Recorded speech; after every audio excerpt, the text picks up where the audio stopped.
हथियार इनको दे दिया गया और संभावना देख रहा है यहीं से, तो चलिए हथियार रख दिया जाता है। लीजिए, भरोसा कीजिए। फालतू बोलेगा रे, क्या रख रहे? रुकिए, हथियार इनको दे दिया गया और क्या बिहार की धरती को हिलाकर रख देने वाले भोजपुर के चर्चित भरत भूषण तिवारी एनकाउंटर मामले में अब खाकी का घमंड पूरी तरह से चकनाचूर हो चुका है और आखिरकार जनता के भारी आक्रोश और चौतरफा दबाव के आगे घुटने टेकते हुए बिहार सरकार को आरोपी पुलिस वालों के खिलाफ हत्या की एफआईआर दर्ज करनी ही पड़ी। जी हां, देवभूमि बिहार की सियासत और कानून व्यवस्था से इस वक्त का सबसे बड़ा और चौंकाने वाला यू-टर्न सामने आ रहा है। एनकाउंटर में भरत तिवारी की मौत के ठीक 6 दिन बाद उनकी मां आशा देवी के लिखित आवेदन पर एक्शन लेते हुए तत्कालीन एसडीओपी राजेश कुमार शर्मा और शाहपुर के थाना अध्यक्ष राजेश मालाकार समेत कई आरोपी पुलिसकर्मियों पर नामजद एफआईआर दर्ज कर ली गई है।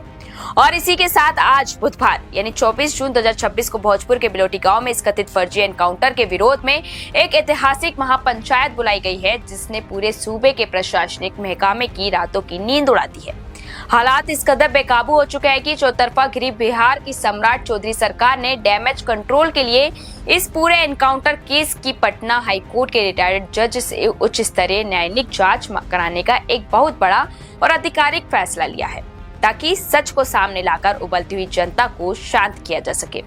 वहीं इस पूरे मामले की क्रोनोलॉजी और अब तक हुए बड़े घटनाक्रम को समझे तो बीते 17 जून को शाहपुर थाना क्षेत्र के बिलोटी गांव में पुलिस ने सरेआम फेसबुक लाइव के बीच भरत भूषण तिवारी को गोलियों से भून दिया था। इस खौफनाक वारदात के तुरंत बाद से ही पूरे इलाके के ग्रामीण आक्रोश से लाल हो गए और उन्होंने शव को बीच सड़क पर रखकर आरा बक्सर 4 लेन हाईवे को घंटों जाम रखा था। स्थानीय लोगों और चश्मदीदों का पहले दिन से ही ये फौलादी दावा है कि भरत तिवारी पर पहले से कोई भी आपराधिक मामला दर्ज नहीं था और उसने पुलिस के सामने अपने दोनों हाथ उठाकर बाकायदा आत्मसमर्पण यानी सरेंडर कर दिया था। लेकिन इसके बावजूद भी खाकी के रखवालों ने निहत्थे युवक के सीने में अंधाधुंध गोलियां उतार दी। वहीं दूसरी तरफ पुलिस की फाइलें लगातार ये सफेद झूठ बोलती रही कि ये कार्रवाई परिस्थितियों के अनुरूप आत्मरक्षा में की गई थी। लेकिन जब ये मामला पटना हाईकोर्ट से लेकर देश की सबसे बड़ी अदालत यानी सुप्रीम कोर्ट की चौखट तक पहुंच गया और देश के विभिन्न राजनीतिक दलों के नेताओं ने बिलोटी गांव पहुंचकर पीड़ित परिवार से मुलाकात कर न्याय का भरोसा दिलाया, तब जाकर इस कथित फर्जी एनकाउंटर की जांच के बाद दरवाजे खुलना शुरू हुए। इस वक्त बिलोटी गांव में बुलाई गई महापंचायत को लेकर ग्रामीणों का साफ और कड़ा संदेश है कि भरत भूषण तिवारी की ये संदिग्ध मौत केवल एक परिवार का निजी दुख नहीं है,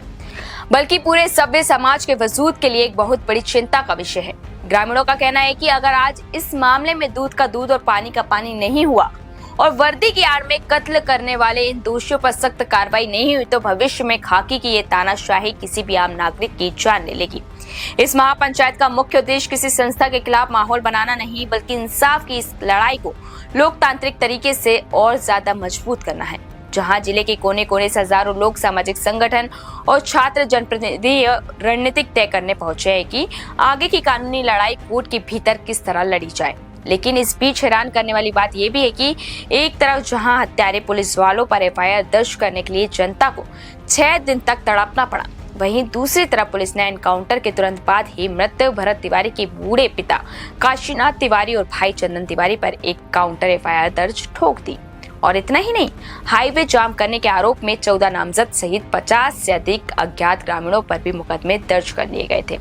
लेकिन वहीं सरकार की ओर से गांव के लोगों परिजनों पर दर्ज मुकदमों को वापस लेने का निर्देश भी दिया गया है और वर्दी के रसूख और जनता के आक्रोश के बीच छिड़ी इस जंग में फिलहाल जन भावनाओं की जीत होती दिख रही है। सरकार ने एफआईआर दर्ज कर और न्यायिक जांच का आदेश देकर बैकफुट होकर आने का संकेत तो दे दिया है, लेकिन बिलोटी गांव की महापंचायत ने इस साफ कर दिया है कि लड़ाई सिर्फ कागजी कार्रवाई तक सीमित नहीं रहेगी। लेकिन अब ये देखना होगा कि पटना हाईकोर्ट के रिटायर्ड जज की यह जांच कितनी तेजी से आगे बढ़ती है और क्या पीड़ित परिवार को वो मुकम्मल इंसाफ मिल पाता है जिसका वादा लोकतंत्र में हर नागरिक से किया गया है।